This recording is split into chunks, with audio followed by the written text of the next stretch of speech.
Eto, ano masasabi mo? Nagkasabay lang sa party si Barbie Imperial tsaka si Richard Gutierrez. Dahil umatin si Richard sa birthday party sa bar ng asawa ni Bandol Quezon, si Jenny Quezon.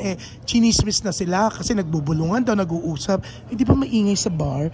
Ganun talaga ang tendency pag nag-uusap kayo na talaga nakadikit. Hindi, ano na lang yun, kahit na anong pa machismis kay Richard.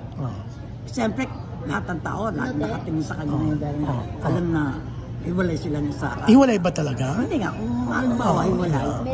Ngayon kaya pag kami kumakausap kaya ni ano, yun ang Anong masasabi mo na mas maingal pa si Mel kaysa sa'yo, mas malakas ang boses? Habang ini-interview ka.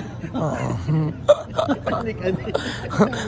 Kakaloka ha? Oo nga. Pero yun nga, parang lahat interesado sa love life ni Richard, no? Laging lahat ngayon ng mata nakabantay sa kanya.